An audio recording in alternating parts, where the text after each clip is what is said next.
ಎಲ್ರಿಗೂ ನಮಸ್ಕಾರ. Welcome to my Srivari English channel.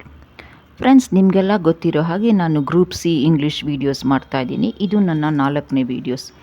ನಾನು ನನ್ನ ಮುಂದಿನ ವೀಡಿಯೋಸಲ್ಲಿ ಸಿನಾನಿಮ್ಸ್, ಆ್ಯಂಟೋನಿಮ್ಸ್, ಇಡಿಯಮ್ಸ್, ಫ್ರೇಸಸ್ ಎಲ್ಲ ಹೇಳ್ಕೊಡ್ತಾ ಇದ್ದೀನಿ ಅಂತ ಅನ್ಕೋತಾ ಇದ್ದೀನಿ. ಸೊ ಹೇಳ್ಕೊಡ್ಬೇಕು ಅಂತ ಅನ್ಕೋತಾ ಇದ್ದೀನಿ. ದಯವಿಟ್ಟು ನನ್ನ ವೀಡಿಯೋಸ್ನ ಪ್ರಯೋಜನ ಮಾಡ್ಕೊಳ್ಳಿ, ಹೆಚ್ಚು ಹೆಚ್ಚು ಕೇಳಿ, ಶೇರ್ ಮಾಡಿ.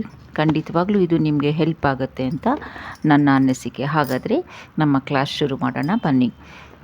From question number 36 to 38, a statement has been given followed by 4 options. You have to agree or disagree with the statement given as indicated in the bracket and choose the correct reply for agreement or disagreement from the 4 choices given below and select the right answer. Statement ನಿಮಗೆ question ಏನು ಕೊಟ್ಟಿದ್ದಾರೆ ಅಂತ ಅರ್ಥ ಆಯಿತು. ಒಂದು statement ಕೊಟ್ಟಿರ್ತಾರೆ. ಆ ಸ್ಟೇಟ್ಮೆಂಟ್ಗೆ ಏನು ಮಾಡಬೇಕು ಅಂತ ಬ್ರ್ಯಾಕೆಟಲ್ಲಿ ಹೇಳ್ತಾರೆ. ಅಗ್ರಿ ಆದರೆ ಅಲ್ಲಿ ಕೊಟ್ಟಿರೋ ಆಪ್ಷನ್ಸಲ್ಲಿ ಯಾವುದು ಕರೆಕ್ಟಾಗಿ ಅಗ್ರಿ ಆಗುತ್ತೋ ಆ ಸ್ಟೇಟ್ಮೆಂಟಿಗೆ ಅದನ್ನು ಸೆಲೆಕ್ಟ್ ಮಾಡಬೇಕು. ಡಿಸಗ್ರಿ ಆದರೆ ಯಾವುದು ಅದಕ್ಕೆ ಸೂಟ್ ಆಗಲ್ವೋ ಅದನ್ನು ಸೆಲೆಕ್ಟ್ ಮಾಡಬೇಕು. ಸೊ ಹಾಗಾದರೆ ಕ್ವಶನ್ ಓದ್ತೀನಿ, ಆಪ್ಷನ್ಸ್ ಕೂಡ ಓದ್ತೀನಿ, ರೈಟ್ ಆನ್ಸರ್ ಯಾವುದು ಅಂತ ಹೇಳ್ತೀನಿ. The dowry will soon be a thing of the past in our country. ಈ ಸ್ಟೇಟ್ಮೆಂಟ್ನ ನೀವು ಡಿಸಗ್ರಿ ಮಾಡಬೇಕು, ಅಂದರೆ ಒಪ್ಕೊಳ್ಬಾರ್ದು. The dowry will soon be a thing of the past in our country. So disagree ಯಾವ್ಯಾವ್ದು ಕೊಟ್ಟಿದ್ದಾರೆ? First option no it cannot, second no it want, third no it does not, fourth no it has not. So ನಮ್ಮ right answer ಯಾವುದು ಅಂತ ತಿಳ್ಕೊಳ್ಳೋಕ್ಕಿಂತ ಮುಂಚೆ first ಯಾವ್ಯಾವ್ದು ಆಗಲ್ವೋ ಅದನ್ನು ನೋಡೋಣ. No it cannot, it can't. So ಹಾಗೆ ನಾವು ಇದನ್ನು ಸ್ಟ್ರೆಸ್ ಮಾಡಿ ಹೇಳ್ತಾ ಇಲ್ಲ. ನಾವಿಲ್ಲಿ ಹೆಂಗೆ ಹೇಳಬೇಕು, ನಮ್ಮ ಆನ್ಸರ್ ಏನು ಅದಾಗಲ್ಲ ಅಂತ ಹೇಳಬೇಕು. ಅದನ್ನು ನಾವು ಫ್ಯೂಚರ್ಗೆ ತಗೋಬೇಕು. ಇಟ್ ಕಾಂಟ್ ಅದಾಗಲ್ಲ ಅಂತ ಹೇಳೋಕ್ಕಿಂತ ಅದಾಗೋದೇ ಇಲ್ಲ ಅಂತ ನಾವು ಹೇಳಬೇಕಾಗತ್ತೆ. ಇಟ್ ಡಸ್ ನಾಟ್ ಗು, ಇಟ್ ಹ್ಯಾಸ್ ನಾಟ್ ಗು. ಹ್ಯಾಸ್ ಅಂದರೆ ಏನಂತ ಹೇಳ್ತೀನಿ, ಎಕ್ಸಾಂಪಲ್ ಕೊಡ್ತೀನಿ. She has a pen, he has a green colour bag. So it has a mark. ಹೀಗೆ ನಾವು ಹ್ಯಾಸ್ ಯೂಸ್ ಮಾಡ್ತೀವಿ ಇಂಗ್ಲೀಷ್ನಲ್ಲಿ, ಅದು ನಿಮಗೆ ಗೊತ್ತೇ ಇದೆ. ಇಟ್ ಡಸ್ ನಾಟ್ ಕೂಡ ಅಷ್ಟೇ. It doesn't exist, she does not come. So ಹೀಗೆ ನಾವು ಸೆಂಟೆನ್ಸ್ನ ಯೂಸ್ ಮಾಡ್ತೀವಿ. ಆದರೆ ಇಲ್ಲಿ ಇವೆರಡು ಕೂಡ ಮ್ಯಾಚ್ ಆಗಲ್ಲ. ಆಗ ನಮಗೆ ಇವಾಗಿರೋ ಆಪ್ಷನ್ಸ್ ಎರಡು, ಇಟ್ ಕೆನಾಟ್, ಇಟ್ ವಾಂಟ್. ಏನು ಕೊಟ್ಟಿದ್ದಾರೆ? The dowry will soon B A thing of the past in our country. It cannot ಅಂತ ನಾವು ಹೇಳೋಕ್ಕಾಗಲ್ಲ. Right answer it will not. ಇಲ್ಲ, ಅದು ಆಗೋದೇ ಇಲ್ಲ, ಅದು ಸಾಧ್ಯ ಇಲ್ಲ ಅಂತ ಹೇಳಬೇಕಾದ್ರೆ ಇಟ್ ವಾಂಟ್ ಅಂತ ತಗೋಬೇಕಾಗತ್ತೆ. ನೆಕ್ಸ್ಟ್ ಒನ್ ಫ್ರೆಂಡ್ಸ್, ಈ ಥರದ್ರಲ್ಲಿ ಒಂದು ಹೇಗೆ ನಾವು ಆನ್ಸರ್ ಸೆಲೆಕ್ಟ್ ಮಾಡೋದು ಅಂತ ಹೇಳಿದರೆ, ನಾವೇನು ಮಾಡ್ತೀವಿ, ಮಕ್ಕಳಿಗೆ ಕಾಂಪಿಟೇಟಿವ್ ಎಕ್ಸಾಮ್ಸಲ್ಲಿ ಹೇಳ್ಕೊಡ್ಬೇಕಾದ್ರೆ ಫಸ್ಟು ಯಾವ್ಯಾವ್ದು ಆಗಲ್ವೋ ಅದನ್ನು ನಾವು ಇಮಿಡಿಯೇಟಾಗಿ ಕ್ಯಾನ್ಸಲ್ ಮಾಡಿಬಿಡಬೇಕು. ಯಾವುದು ರೈಟ್ ಆನ್ಸರ್ ಇರುತ್ತಲ್ಲ, ಅಲ್ಲಿ ಕೊಟ್ಟಿರೋ 4ರಲ್ಲಿ ರೈಟ್ ಆನ್ಸರ್ ನಮಗೆ ಆಗುತ್ತೆ ಅಂತ ಅನಿಸೋದು 2 ಮಾತ್ರ ಇರುತ್ತೆ. 2 ಆಗೋದೇ ಇಲ್ಲ ಅಂತ. ಒಂದೊಂದು ಸಲ ಹೇಗೆ ಕ್ಲಿಕ್ ಆಗುತ್ತೆ ಅಂದರೆ 3 ನೆಗೆಟಿವ್ ಕೊಟ್ಟಿರ್ತಾರೆ, ಅದು ಸಾಧ್ಯನೇ ಆಗಲ್ಲ ಅನ್ಬೇಕಾದ್ರೆ ರೈಟ್ ಆನ್ಸರ್ ಮಾತ್ರ ಕಣ್ಣಿಗೆ ಬೀಳುತ್ತೆ. ಸೊ ನಮಗೆ ನಾವು ಹೇಗೆ ಅದನ್ನು ನಾವು ಸೆಲೆಕ್ಟ್ ಮಾಡೋದು ಅಂತ ನಮ್ಮ ಟೀಚರ್ಸ್ ಹೇಳ್ಕೊಡ್ತಾಯಿದ್ರು ಅಂತ ಹೇಳಿದರೆ, ರೈಟ್ ಫ್ರಮ್ ಸ್ಕೂಲ್ ಡೇಸಿಂದ ನಾನು ಕಾಂಪಿಟೇಟಿವ್ ಎಕ್ಸಾಮ್ಸ್ಗೆ ಪ್ರಿಪೇರ್ ಮಾಡಿರೋವಾಗೆಲ್ಲ, ಬ್ಯಾಂಕ್ ಎಕ್ಸಾಮ್ಗೆ, ರೈಲ್ವೇಸ್ ಎಕ್ಸಾಮ್ಗೆ, ಬ್ಯಾಂಕ್ ಆಫೀಸರ್ಸ್ ಎಕ್ಸಾಮ್ಗೆಲ್ಲ ನಾನು ಹೆಂಗೆ ಹೇಳ್ಕೊಡ್ತಿದ್ದೆ ಅಂತ ಹೇಳಿದರೆ, ಫಸ್ಟು ಯಾವುದಾಗಲ್ವೋ ಅದನ್ನು ಕಟ್ ಆಫ್ ಮಾಡ್ತಾ ಬರಬೇಕು. ಯಾವ್ದು 2 ಉಳಿದಿರತ್ತಲ್ಲ ಅದರಲ್ಲಿ ಜಡ್ಜ್ಮೆಂಟ್ ಮಾಡಬೇಕು. ಓಕೆ, ನೆಕ್ಸ್ಟ್ ಕ್ವೆಶ್ಚನ್ಗೆ ಹೋಗೋಣ. It induces the girls self respect, puts her family to great financial strain and debases the man's attitude towards his wife. Agree. So agri ಮಾಡಬೇಕು. ಈ ಸ್ಟೇಟ್ಮೆಂಟ್ನ ನಾವು ಅಗ್ರಿ ಮಾಡಬೇಕು. ಅಗ್ರಿ ಮಾಡೋಕ್ಕೆ ಕೊಟ್ಟಿರೋ ಆಪ್ಷನ್ಸ್ ಓದೋಣ. First one, yes it does. Second one, yes it is. Third one, yes it has. Fourth one, yes it cannot. So ಈಗ ತಾನು ಹೇಳ್ದಂಗೆ ಯಾವ್ಯಾವ್ದಾಗಲ್ಲ ನೋಡ್ಕೊಂಡು ಬರೋಣ. ಇಲ್ಲಿ ಅಗ್ರಿ ಅಂತ ಕೊಟ್ಟಿರಬೇಕಾದ್ರೆ ಫೋರ್ತ್ ಆಪ್ಷನ್ ಆಗೋದೇ ಇಲ್ಲ, ನೆಗೆಟಿವ್ ಇದೆ, ಕೆನಾಟ್ ಅಂತ. Third one, yes it has, ಅದು ಕೂಡ ಆಗಲ್ಲ. ಈಗ ತಾನೇ ಯೂಸ್ ಆಫ್ ಹ್ಯಾಸ್ ಹೆಂಗೆ ಅಂತ ಹೇಳಿದೆ. Second option, yes it is, ಹೌದು ಅದಾಗಿದೆ ಅಂತ. ಇಟ್ ಈಸ್ ಪ್ರೆಸೆಂಟ್ ಆಗುತ್ತೆ. ಸೊ ಎಸ್ ಇಟ್ ಡಸ್, ಹೌದು ಅದು ಆಗುತ್ತೆ, ಅದು ಎಕ್ಸಿಸ್ಟ್ ಇದೆ, ಇದು ಸರಿಯಾಗಿದೆ ಅಂತ ಹೇಳಬೇಕಾದ್ರೆ. It induces the girls self respect, puts her family to great financial strain and debases the man's attitude towards his wife ಅಂತ ಹೇಳಬೇಕಾದ್ರೆ ಎಸ್ ಇಟ್ ಡಸ್, ಹೌದು ಅಂತ. ಯಾಕಂತ ಹೇಳಿದರೆ it debases the man's attitude towards his wife ಅಂತ ಕೊಟ್ಟಿದ್ದಾರೆ. ಅದಕ್ಕೋಸ್ಕರ yes it does ಅಂತ ರೈಟ್ ಆನ್ಸರ್ ತಗೋಬೇಕಾಗತ್ತೆ. ಎಸ್ ಇಟ್ ಈಸ್ ಸ್ಟ್ಯಾಂಡ್ ಆಗಲ್ಲ. Next 38th question. What about parents, politicians and officials, should they also behave properly? Agree ಅಂತ ಕೊಟ್ಟಿದ್ದಾರೆ. Agree ಅಂತ ಕೊಟ್ಟಿರ್ಬೇಕಾದ್ರೆ ಅದು ಪಾಸಿಟಿವ್ ಆಗಿರಬೇಕು. First option no they cannot, so ಅದನ್ನು ಕ್ಯಾನ್ಸಲ್ ಮಾಡಬೇಕು, ಯಾಕಂದರೆ ನೆಗೆಟಿವ್ ಇದೆ. Next one yes they can ಅಂತ ಹೇಳಿದರೆ ಏನು? ಕೆಪಾಸಿಟಿಗೆ, ಕೆಪಾಬಿಲಿಟಿಗೆ. I can write, he can read, so ಇದು ಆಗಲ್ಲ. ನೆಕ್ಸ್ಟು ಎಸ್ ದೇ ಮಸ್ಟ್ ಮತ್ತು ಎಸ್ ದೇ ಶುಡ್, ಇವೆರಡರಲ್ಲಿ ಯಾವುದು ರೈಟ್ ಆನ್ಸರ್ ಅಂತ ಹೇಳಿದರೆ yes they should is the right answer. ಹಾಗಾದರೆ ಯಾಕೆ ಮಸ್ಟ್ ಆಗಲ್ಲ? ಮಸ್ಟ್ ಅಂತ ಹೇಳಿದರೆ ದೇ ಆಟ್ ಟು ರೈಟ್, ಅಲ್ಲಿ ಒಂದು ಕಂಪಲ್ಷನ್ ಇದೆ. ಇಲ್ಲಿ ಹಾಗೆ ಕಂಪಲ್ಷನ್ ನಾವು ಕೊಡ್ತಾ ಇಲ್ಲ, ನಾವು ನಮ್ಮ ಒಪಿನಿಯನ್ ಮಾತ್ರ ಕೊಡ್ತಾ ಇದ್ದೀವಿ. So yes they should is the right answer. Next ಕ್ವೆಶ್ಚನ್ಗೆ ಹೋಗೋಣ. Each of the questions from 39 to 42 has 4 sentences in the form of 4 options.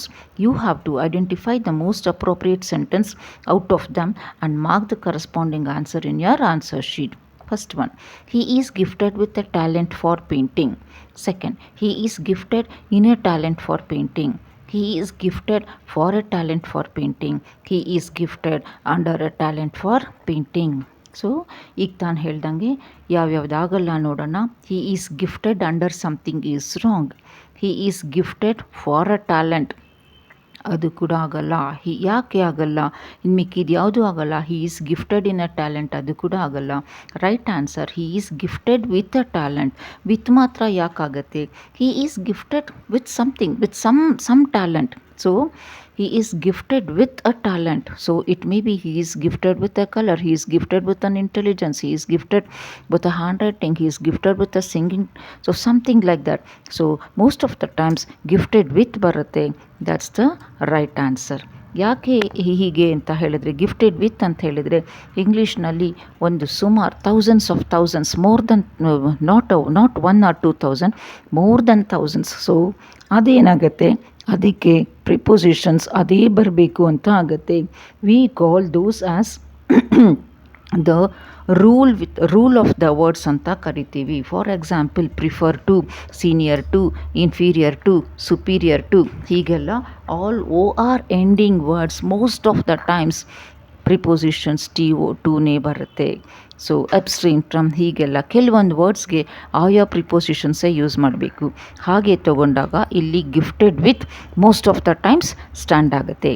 So therefore the right answer is option number first one. Next one, he is worthy of our reverence and esteem.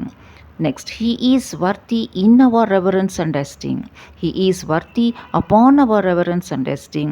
He is worthy for our reverence and esteem. So the right answer is worthy of. Worthy will be of something, worthy of. So this is worthy ಅಂತ ಹೇಳ್ತೀವಿ.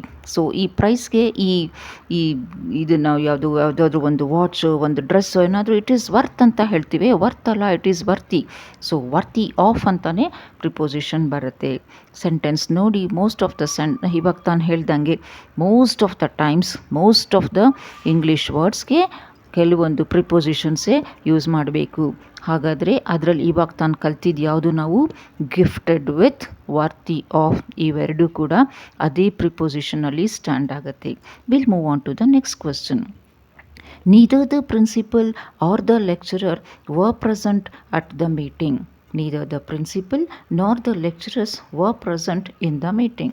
Friends, ನಾನು ನಿಮಗೆ ಹೇಳಿದ್ದೆ ನನ್ನ previous ಕ್ಲಾಸಲ್ಲಿ, neither ನಾರ್ ಬಂದಾಗ according to the subjects ನಾವು ಈಸ್ ಮತ್ತು ಆರ್ನ ತಗೋಬೇಕಾಗತ್ತೆ. ಈಸ್, ಆರ್, ವರ್ ಅದನ್ನೆಲ್ಲ ಹೆಂಗೆ ತಗೋಬೇಕಾಗತ್ತೆ ಅಂತ ಈಗ ನಾನು ಹೇಳ್ಕೊಡ್ತೀನಿ. Neither the principal or the lecturer were present at the meeting. ಈ ನೀದರ್ ದ ಪ್ರಿನ್ಸಿಪಾಲ್ ಅಥವಾ ಲೆಕ್ಚರರು ವಾಸ್ ಪ್ರೆಸೆಂಟ್ ಅಂತಾಗಿದ್ದರೆ ನಮ್ಮದಿದು ಫಸ್ಟ್ ಆಪ್ಷನ್ ಸರಿಯಾಗಿಬಿಡ್ತಿತ್ತು. ಇಲ್ಲಿ ವರ್ ಇದೆ, ಸೊ ಆಗಲ್ಲ. Next one, neither the principal nor the lecturers were present in the meeting. So ಇದು ಸರಿಯಾದ ಉತ್ತರ. ಯಾಕೆ?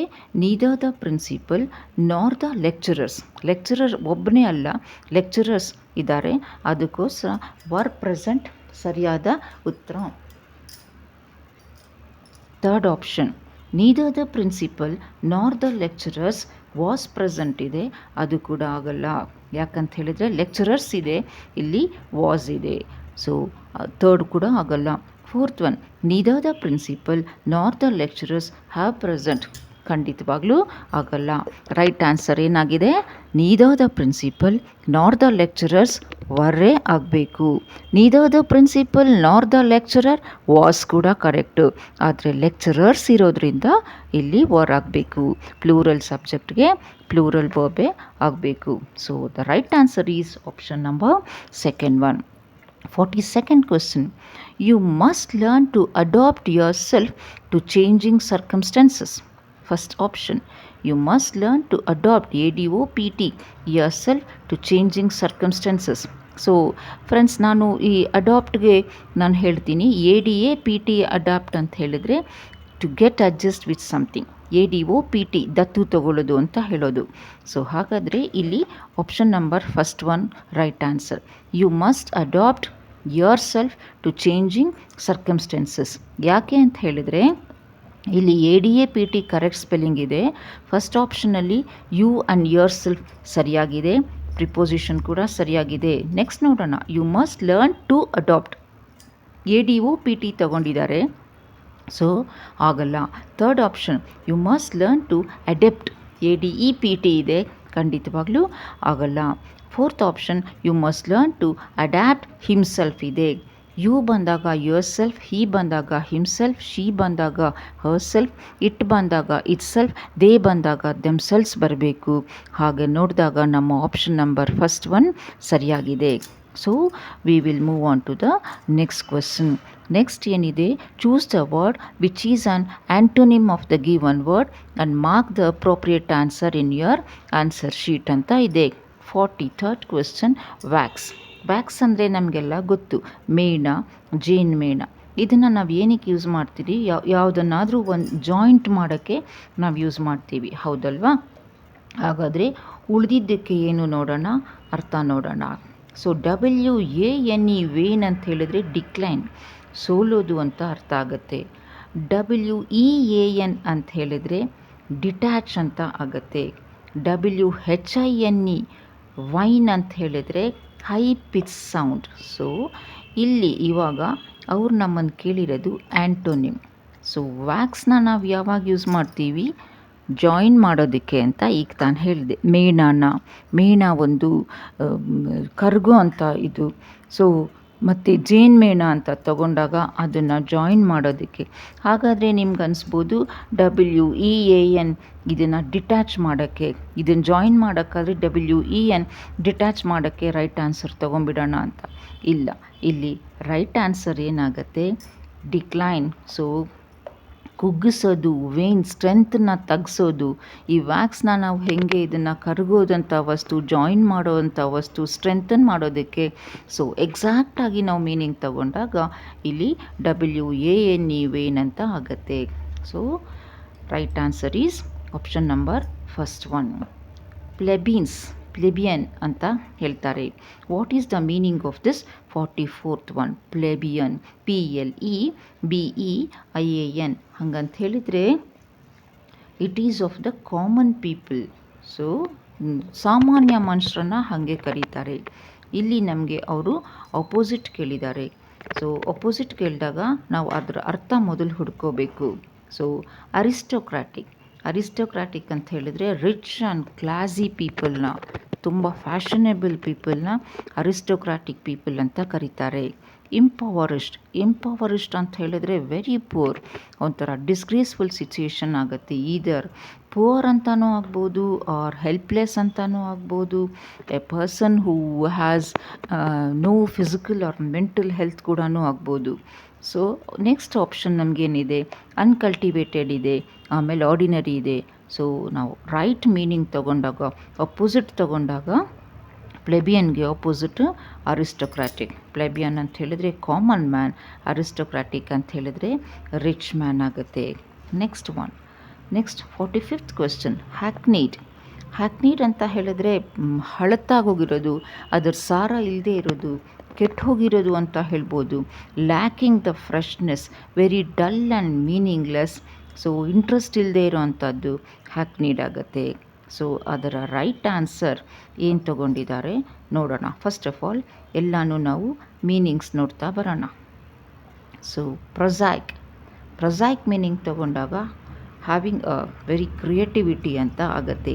ಲ್ಯಾಕಾನಿಕ್ of a person speech and style of writing using very few words. So ಒಂದು ಸ್ಪೀಚ್ನ ಒಂದು ಬಹಳ ಕಡಿಮೆ ವರ್ಡ್ಸ್ ಇಲ್ಲದೆ ಒಂದು ಏನೋ ಒಂದು ಆ್ಯಕ್ಷನಲ್ಲಿ ಹೆಂಗಾದರೂ ಒಂದು ಸ್ಪೀಚ್ ಮಾಡೋದು, ಅಥವಾ style of writing using very few words, ಇದನ್ನು ಲ್ಯಾಕಾನಿಕ್, ಶಾರ್ಟೇಜ್ ಅಂತ ಹೇಳ್ತಾರೆ.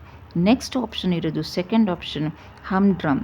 So lacking excitement, being monotonous, ಒಂಥರ ಏನು ಇಂಟ್ರೆಸ್ಟ್ ಇಲ್ಲದೆ ಒಂಥರ ಡಿಸ್ಇಂಟ್ರೆಸ್ಟಿಂದ ಕೂತ್ಕೊಂಡಿರೋದು, ತನ್ನ ಪಾಡಿಗೆ ತಾನು ಯಾವುದೋ ಲೋಕದಲ್ಲಿರೋವಂಥವನ್ನ ಹ್ಯಾಮ್ಡ್ರಾಮಿಕ್ ಪರ್ಸನ್ ಅಂತ ಕರೀತಾರೆ. ಹಾಗಾದರೆ ನಮಗಿಲ್ಲಿ ರೈಟ್ ಆನ್ಸರ್ ಏನಾಯಿತು, ಇಮ್ಯಾಜಿನೇಟಿವ್ ಆಗತ್ತೆ. ಸೊ ನೀವಿಲ್ಲಿ ಕೇಳ್ಬೋದು ಪ್ರೊಸೈಕ್ ಯಾಕಾಗಲ್ಲ ಅಂತ. ಹ್ಯಾಕ್ನೀಡ್ ಅಂತ ಹೇಳಿದ್ರೆ ಲ್ಯಾಕಿಂಗ್ ಫ್ರೆಶ್ನೆಸ್, ಇಮ್ಯಾಜಿನೇಟಿವ್ ಅಂತ ಹೇಳಿದ್ರೆ ಒಂದು ಕ್ರಿಯೇಟಿವ್ ಅಂತ ಆಗುತ್ತೆ. ಎಲ್ಲಿ ಕ್ರಿಯೇಟಿವಿಟಿ ಇರುತ್ತೋ ಅಲ್ಲಿ ಫ್ರೆಶ್ನೆಸ್ ಇರುತ್ತೆ. ಸೊ ನಮ್ಮ right answer is imaginative. Next obliterate ಅಂತ ಹೇಳಿದ್ರೆ ಹಾಳು ಮಾಡೋದು. ಯಾವುದಾದ್ರೂ ಒಂದು ವಸ್ತುನ ಅಥವಾ ಯಾವುದಾದ್ರೂ ಒಂದು ಮನುಷ್ಯನ ಇಷ್ಟ ಇಲ್ಲದೆ ಇದ್ದರೆ ಅದನ್ನು ತುಳಿದು ಬಿಡೋದು, ಅವನನ್ನು ಕೆಳಗಡೆ ಹಾಕಿಬಿಡೋದು, ಡಿಸ್ಟ್ರಾಯ್, ಯಾವುದಾದ್ರೂ ವಸ್ತುನ ಹಾಳು ಮಾಡೋದು ಅಂತ. ಆಪ್ಷನ್ಸ್ ಏನು ಕೊಟ್ಟಿದ್ದಾರೆ ನೋಡೋಣ. ಫಾರ್ಮ್ಯುಲೇಟ್ ಅಂತ ಹೇಳಿದ್ರೆ ಬಹಳ ಮೆಥಾಡಿಕಲ್ ಆಗಿ ಕ್ರಿಯೇಟ್ ಮಾಡೋದು, ಒಂದು ಆರ್ಡ್ರಲ್ಲಿ ಒಂದು ಸರಿಯಾಗಿ ಒಂದು ಜೋಡಣೆ ಮಾಡೋದಕ್ಕೆ ಫಾರ್ಮ್ಯುಲೇಟ್ ಅಂತ ಹೇಳ್ತಾರೆ. ಆ್ಯನಿಲೇಟ್ ಅಂತ ಹೇಳಿದ್ರು ಕೂಡ ಡಿಸ್ಟ್ರಾಯ್ ಕಂಪ್ಲೀಟ್ಲಿ ಅಂತ. ನೆಕ್ಸ್ಟ್ ಆಪ್ಷನ್ ಎಕ್ಸ್ಪಂಜ್ ಅಂತಿದೆ. ಎಕ್ಸ್ಪಂಜ್ ಅಂತ ಹೇಳಿದ್ರೆ remove something unwanted or unpleasant. ಒಂದು ಕ್ಲಾಸ್ನಲ್ಲಿ ಒಂದು ಯಾವುದಾದ್ರೂ ಒಂದು ಟೀಚರ್ಗೆ ಒಂದು ಸ್ಟೂಡೆಂಟ್ ಇಷ್ಟ ಇಲ್ಲದೆ ಹೋದರೆ ಏನು ಮಾಡ್ತಾರೆ, ಎಕ್ಸ್ಪಂಜ್, ಅವ್ರನ್ನ ಕಂಪ್ಲೀಟಾಗಿ ಒಂಥರ ರಿಮೂವ್ ಮಾಡ್ದಂಗೆ ಅನ್ಪ್ಲೆಸೆಂಟ್ನ, ಸೊ ಅನ್ವಾಂಟೆಡ್ ಅಂತ ಅಂದ್ಕೊಂಡು ಮಾಡಿಬಿಡ್ತಾರೆ. ಸೊ ಎಕ್ಸ್ಪಂಜ್ ಅಂತ. ಇದು ಎಕ್ಸಾಂಪಲ್ ನಾನು ಯಾಕೆ ಕೊಡ್ತಾ ಇದ್ದೀನಿ ಅಂತ ಹೇಳಿದ್ರೆ, ಇದು ಇವಾಗ ಹಾಗಲ್ಲ. ಇವಾಗ we have to govern all the students. ಅದು ಮೊದಲೆಲ್ಲ ಏನಾಗ್ತಿತ್ತು, ಕ್ಲಾಸ್ನಲ್ಲಿ ಯಾರು ಆನ್ಸರ್ ಮಾಡಲ್ವೋ, ಯಾರು ಡಲ್ ಆಗಿರ್ತಾರೋ ಅವ್ರನ್ನ ಕೇರೇ ಮಾಡ್ತಿರಲಿಲ್ಲ. ಸೊ ಅದಕ್ಕೊಂದು ಸ್ಟೋರಿ ಇದೆ, ಒಂದು ಮಾರಲ್ ಸ್ಟೋರಿ, ನಾನು ನೆಕ್ಸ್ಟ್ ಕ್ಲಾಸಲ್ಲಿ ಹೇಳ್ತೀನಿ ನಿಮಗೆ. ಸೊ ಯಾಕೆ ಅದೇ ಎಕ್ಸಾಂಪಲ್ ತಗೊಂಡೆ ಅಂತ ಹೇಳ್ತೀನಿ. ಸೊ ಇಲ್ಲಿ ರೈಟ್ ಆನ್ಸರ್ ಏನಾಗುತ್ತೆ ಅಂತ ಹೇಳಿದ್ರೆ, ಕ್ವೆಶ್ಚನ್ ನಂಬರ್ 46ಗೆ ಆಬ್ಲಿಟ್ರೇಟ್ಗೆ ಫಾರ್ಮುಲೇಟ್ ಅನ್ನೋದು ರೈಟ್ ಆನ್ಸರ್ ಆಗುತ್ತೆ. ಆಬ್ಲಿಟ್ರೇಟ್ ಅಂದರೆ ಕೂಡ ಡಿಸ್ಟ್ರಾಯ್. ಇಲ್ಲಿ ನಮಗೆ ರೈಟ್ ಆನ್ಸರ್ ಫಾರ್ಮುಲೇಟ್ಗೆ ಕ್ರಿಯೇಟ್ ಮೆಥಾಡಿಕಲಿ, ಸೊ ಸರಿಯಾದ ಜೋಡಣೆಯಿಂದ ಕ್ರಿಯೇಟ್ ಮಾಡೋದು ಅಂತ ಆಗುತ್ತೆ. ಸೊ ನೆಕ್ಸ್ಟ್ ಕ್ವೆಶ್ಚನ್ಗೆ ಹೋಗೋಣ. 47th question. Next question. Choose the most appropriate meaning of the underlined idioms and phrases of the sentence. The belief in a witchcraft is losing ground. ಹಾಗಂತ ಹೇಳಿದರೆ options ಏನೇನು ಕೊಟ್ಟಿದ್ದಾರೆ ನೋಡೋಣ. Less acceptable or less powerful. Next lost earth. Next loss is on the ground. Next witchcraft has gone to the bottom. So ಇನ್ನೊಂದು ಸಲ ನಾನು ಓದ್ತೀನಿ. The belief in a witchcraft is losing ground. So ಇದೊಂದು one word, ಇದು idiom phrase. ಇದಕ್ಕೆ ಏನು ಅರ್ಥ ಬರುತ್ತೆ ಅಂತ ಹೇಳಿದ್ರೆ, less acceptable or less powerful. ಅದಕ್ಕೆ ಶಕ್ತಿ ಕಡಿಮೆ ಇರುವಂಥದ್ದು. ಸೊ ಅದನ್ನು ಅಕ್ಸೆಪ್ಟ್ ಮಾಡ್ಕೊಳ್ಳೋ ಚಾನ್ಸಸ್ ಕೂಡ ಕಡಿಮೆ ಇರುವಂಥದ್ದಕ್ಕೆ the belief in witchcraft is losing ground ಅಂತ ಹೇಳ್ತಾರೆ. Next one, the controversy is likely to create bad blood between the two communities. To create bad blood ಅಂತ ಹೇಳಿದರೆ ಅಲ್ಲಿ ಒಂದು ಡಿಸಗ್ರಿಮೆಂಟ್, ಸೊ ಅಲ್ಲಿ ಒಂದು ಸಂಬಂಧ ಹಾಳಾಗೋದು ಅಂತ, ಒಂದು ಬಾಂಧವ್ಯ ಹಾಳಾಗೋದಕ್ಕೆ bad blood, to create bad blood ಅಂತ ಆಗುತ್ತೆ. ಹಾಗಂದರೆ ಇಲ್ಲಿ ನಾವು ಅರ್ಥ ಏನು ತಗೋಬೇಕಾಗತ್ತೆ, ಇಲ್ ಫೀಲಿಂಗ್ ಅಂತ ಆಗುತ್ತೆ. ಉಳಿದಿರೋ ಆಪ್ಷನ್ಸ್ ನೋಡೋಣ. ಸೆಕೆಂಡ್ ಆಪ್ಷನ್ ಇಂಪ್ಯೂರ್ ಬ್ಲಡ್ ಇದೆ. ಥರ್ಡ್ ಒನ್ ಬ್ಯಾಡ್ ಜೆನೆಟಿಕ್ ಫ್ಯಾಕ್ಟರ್ಸ್ ಆಗುತ್ತೆ. ಆಪ್ಷನ್ ನಂಬರ್ 4 ಬ್ಲ್ಯಾಕ್ ಬ್ಲಡ್ ಆಗುತ್ತೆ. ಸೊ ನಮ್ಮ ರೈಟ್ ಆನ್ಸರ್ ಇಲ್ ಫೀಲಿಂಗ್, ಮನಸ್ಸಿನ ಒಂದು ಮೂಲೆಯಲ್ಲಿ ಆ ವ್ಯಕ್ತಿ ಮೇಲೆ, ಒಂದು ಆ ಬಾಂಧವ್ಯದ ಮೇಲೆ, ಒಂದು ಫ್ರೆಂಡ್ಶಿಪ್ ಮೇಲೆ, ಅಥವಾ ಒಂದು ಏನೇ ಒಂದು ಒಬ್ಬರು ವಿಶ್ವಾಸದ ಮೇಲೆ ಟು ಕ್ರಿಯೇಟ್ ಬ್ಯಾಡ್ ಬ್ಲಡ್ ಅಂತ ಹೇಳಿದರೆ ಆ ಸಂಬಂಧ ಹಾಳಾಗ್ತಾ ಬರೋವಂಥದ್ದು ಅಂತ ಅರ್ಥ ಆಗುತ್ತೆ. Next one, he is not a great lawyer but he has the gift of the gab. So ಅರ್ಥ ಮಾಡ್ಕೊಳ್ಳೋಣ. First sentence, is not a great lawyer but he has the gift of the gap. First of all ಲಾಯರ್ಗೆ ಬೇಕಾಗಿರೋವಂಥದ್ದು ಮಾತು. So ಯಾವುದೇ ಒಂದು lawyer ಅವ್ನು ಚೆನ್ನಾಗಿ ಮಾತಾಡಬೇಕು. He is not a great lawyer, ಅವನೊಬ್ಬ ದೊಡ್ಡ ಲಾಯರ್ ಅಲ್ಲ, but he has a gift of the gap. ಹಾಗಂದರೆ ಏನು ಅಂತ ಹೇಳಿದ್ರೆ talent for speaking is the right answer. Next one, this is more than flesh and blood can endure. So ಇಲ್ಲಿ options ಏನೇನಿದೆ ನೋಡೋಣ.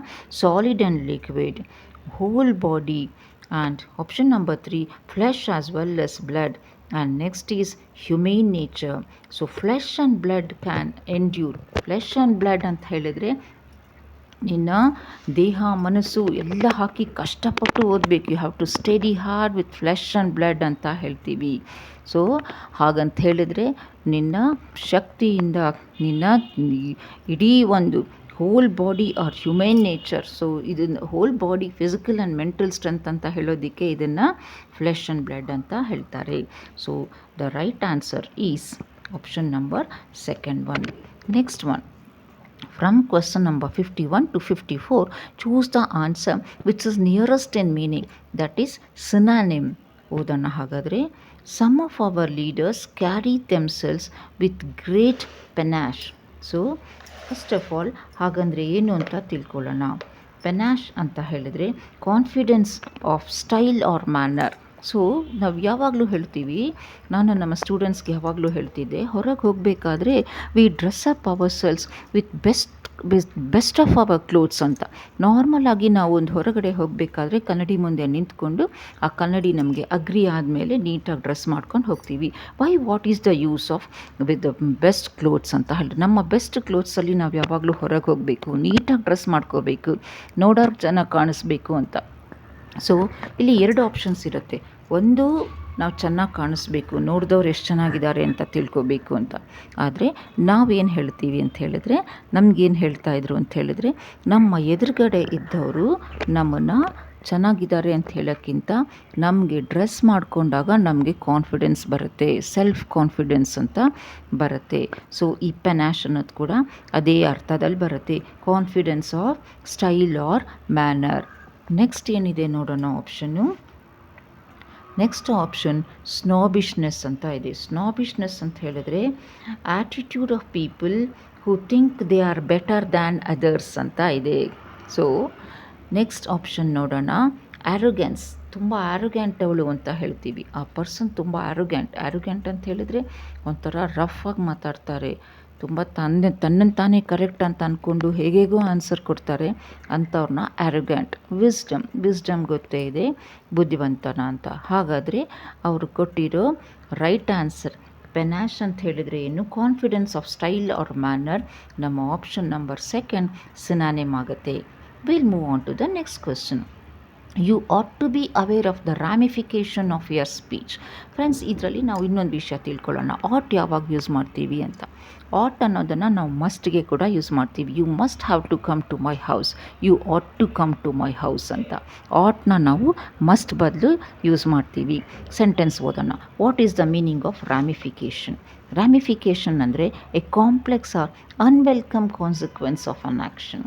So ramification ಅಂತ ಹೇಳಿದ್ರೆ consequence ಅಂದರೆ ಏನು, result or affect typically unpleasant, ಇಷ್ಟ ಇಲ್ದಿರೋ ಸಿಚುಯೇಷನ್ನ ಕಾನ್ಸಿಕ್ವೆನ್ಸ್ ಅಂತ ಕರಿತೀವಿ. ಸೊ ರಾಮಿಫಿಕೇಷನ್ಗೂ ಈ ಕಾನ್ಸಿಕ್ವೆನ್ಸ್ಗೂ ಸಿಮಿಲಾರಿಟಿ ಇರೋದ್ರಿಂದ ನಾವಿಲ್ಲಿ ಕಾನ್ಸಿಕ್ವೆನ್ಸ್ ತಗೋಬೇಕಾಗತ್ತೆ. So option number first one matter ಆಗಲ್ಲ, ಸೆಕೆಂಡ್ ಒನ್ ಸ್ಟ್ರೆಂತ್ ಆಗಲ್ಲ, ಫೋರ್ತ್ ಒನ್ ವ್ಯಾಲ್ಯೂ ಆಗಲ್ಲ. Right answer is consequence. Next one 53rd question. His singing had a soporific effect on the audience. Soporific ಹಾಗಂತ ಹೇಳಿದರೆ first of all ಏನಂತ ನೋಡೋಣ. Drowsiness or sleep. So his singing had a soporific effect on the audience. ಒಂಥರ ನಿದ್ದೆ ಬರೋ ಹಾಗಿತ್ತು ಅವ್ನ singing ಅಂತ. ನೆಕ್ಸ್ಟ್ ಇಲ್ಲಿ ಏನೇನು ನೋಡೋಣ ಮೀನಿಂಗ್. ಸೂತಿಂಗ್ ಅಂತ ಹೇಳಿದ್ರೆ ಕಂಫರ್ಟ್ ಅಂತ, ಸೂತ್ ಅಂತ ಹೇಳಿದ್ರೆ ಸಮಾಧಾನವಾಗಿರುವಂಥದ್ದು, ಸರಿಯಾಗಿರುವಂಥದ್ದು ಅಂತ. ಪೇನ್ಫುಲ್ ಆಗಲ್ಲ. ಅಗೋನೈಸಿಂಗ್ ಅಂತ ಹೇಳಿದ್ರೆ causing physical or mental pain, so ಅದು ಆಗಲ್ಲ.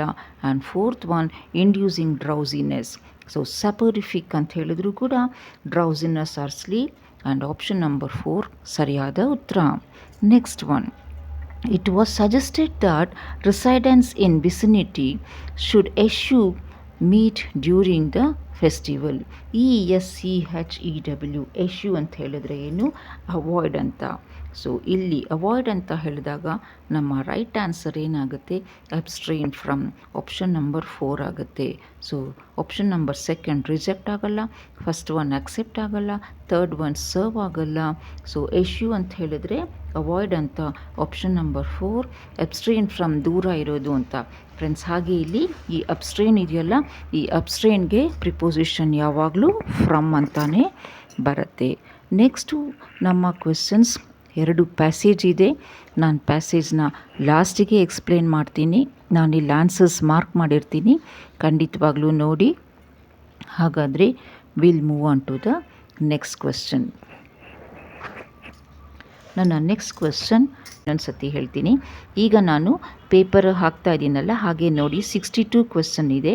Read the sentence given below, choose the sentences and select the appropriate answer and mark in your answer sheet ಅಂತ ಹೇಳಿದ್ದಾರೆ.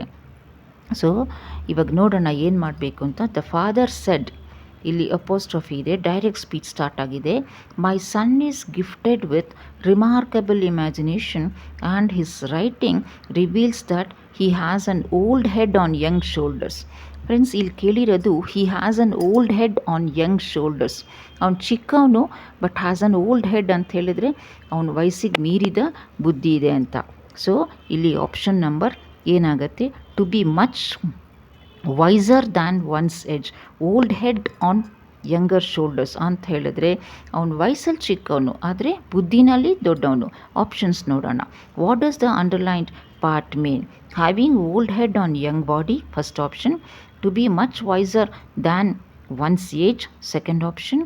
Third one, to think more than and do less. And fourth one, to be engrossed in the poetry. So ನಮ್ಮ right answer option number 2, to be much wiser than one's age. ಅವನ ವಯಸ್ಸಿಗಿಂತ ಜಾಸ್ತಿ ಬುದ್ಧಿ ಇದೆ, ವಯಸ್ಸಲ್ಲಿ ಚಿಕ್ಕವನು, ಬುದ್ಧಿಲಿ ದೊಡ್ಡವನು. ಅರ್ಥ ಆಯ್ತಲ್ಲ? Next, before the game started coach told the players to gird up their loins for the contest ahead by underlining part. Which did he mean? What did he mean? So ಇಲ್ಲಿ ಏನು ಹೇಳಿದ್ದಾರೆ, before the game started coach told the players to gird up the loins. So ಏನು ಹೇಳ್ತಾರೆ ಅಂತ ಹೇಳಿದರೆ ರೆಡಿಯಾಗಿರೋಕ್ಕೆ. So it is essential to win. Second one, prepare yourself mentally for the contest. Third one, you should not lose hope. And fourth one, game is important, not victory or defeat. ಇಲ್ಲಿ ನಾವು ಅರ್ಥ ತಗೊಂಡಾಗ GIRD, ಗರ್ಡ್ ಅಂತ ಹೇಳಿದರೆ ಸೊಂಟಕ್ಕೆ ಅಂತ.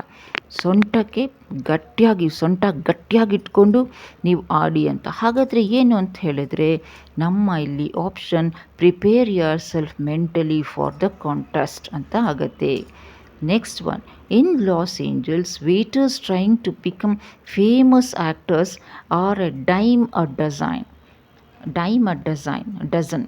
So what does the underline part mean ಅಂತ ಹೇಳಿದರೆ right answer, so abundant or common as to hold little or no value. Los ಏಂಜಲ್ಸಲ್ಲಿ ವೇಟರ್ಸ್ಗೆ ವ್ಯಾಲ್ಯೂ ಇಲ್ಲ ಅಂತ ಹೇಳೋಕ್ಕೋಸ್ಕರ ಇದನ್ನು ಯೂಸ್ ಮಾಡೋಕ್ಕಾಗುತ್ತೆ. In Los Angeles waiters trying to become famous actors are a dime a dozen ಅಂತ ಹೇಳ್ತಾರೆ. Next one, option number third one. So next question. When Harish's parents stopped giving him money to pay his bills and told him to bet a job, it was a bitter pill for him to swallow. So ನಾವು ಕನ್ನಡದಲ್ಲಿ ಹೇಳ್ತೀವಿ ಬಿಸಿ ತುಪ್ಪ ನುಂಗಕ್ಕೆ, ಅವನಿಗೆ ಬಿಸಿ ತುಪ್ಪ ನುಂಗ್ದಂಗಾಯಿತು. ಬಿಸಿ ತುಪ್ಪ ಗಂಟ್ಲಲ್ಲಿ ಹಾಕ್ಕೊಂಡ್ರೆ ನುಂಗಕ್ಕೂ ಆಗಲ್ಲ, ಉಗ್ಳಕ್ಕೂ ಆಗಲ್ಲ ಅಂಥ ಸಿಚುಯೇಷನ್ ಅಂತ ಇಲ್ಲಿ ಅರ್ಥ. ಹಾಗಾದರೆ ನೋಡೋಣ. He was not well but didn't want a medicine. ತಪ್ಪು. ಹಿ ವಾಸ್ ವೆರಿ ಇಮ್ಯಾಜಿನೇಟಿವ್ ಆಗಲ್ಲ. He was in an unwanted and unpleasant situation which he was force to accept. He took control of his situation. So ನಮಗಿಲ್ಲಿ option number 3 ಆಗುತ್ತೆ. ಹೆಂಗಾಗುತ್ತೆ? It was a bitter pill for him to swallow. ಕಹಿಯಾದ ಗುಳಿಗೆನ ನುಂಗೋ ಥರ ಆಯಿತು. ಹಾಗೆ it was an unwanted and unpleasant situation which he was force to accept. Next question. I think a bit of more than I could chew when I agreed to prepare food for all the family members. What does the underlined part mean? So trying to do more than capable of doing ಅಂತ ಇದೆ. Option number 3 ಇದೆ, ಅದೇ right answer. ನೋಡೋಣ ಇನ್ನೊಂದ್ಸಲ. I think I bit off more than I could chew when I agreed to prepare food for all the family members. So first option ನೋಡೋಣ, feeling stuffed with food. Second, not willing to cook food for the family. Third one, trying to do more than capable of doing. And fourth one, wanted to prepare good food for all family members. ಇದನ್ನು ನೋಡಿದಾಗ ನಮಗೆ option number 3ನೇ ಸರಿಯಾದ ಉತ್ತರ ಅಂತ ಗೊತ್ತಾಗುತ್ತೆ. Next one. The questions are designed to test your knowledge of English vocabulary. Choose the correct word from the options given below and select the answer. A collection of poems is known as anthology. ನಾವು ನಮ್ಮ previous ಕ್ಲಾಸಸ್ನಲ್ಲಿ ಓದಿದ್ದೀವಿ ornithology ಅಂತ ಹೇಳಿದ್ರೆ study of birds ಅಂತ. Next one ಆಲ್ಮ್ಯಾನಿಕ್ ಅಂತ ಹೇಳಿದ್ರೆ hand writing calendar ಅಂತ ಆಗುತ್ತೆ. Next one ಕ್ಯಾವೆಲ್ರಿ ಅಂತ ಹೇಳಿದ್ರೆ ಹಿಂದಿನ ಕಾಲದಲ್ಲಿ in the past soldiers fought on horseback, ಅದನ್ನ ಕ್ಯಾವೆಲ್ರಿ ಅಂತ ಕರೀತಾರೆ. Next one, the act of speaking disrespectfully about secret things is known as blasphemy. So the act of speaking disrespectfully about secret things, ಅದನ್ನ blasphemy ಅಂತ ಕರೀತಾರೆ. Next one, someone or something incapable of being corrected, ಅದನ್ನ incorrigible ಅಂತ ಕರೀತಾರೆ.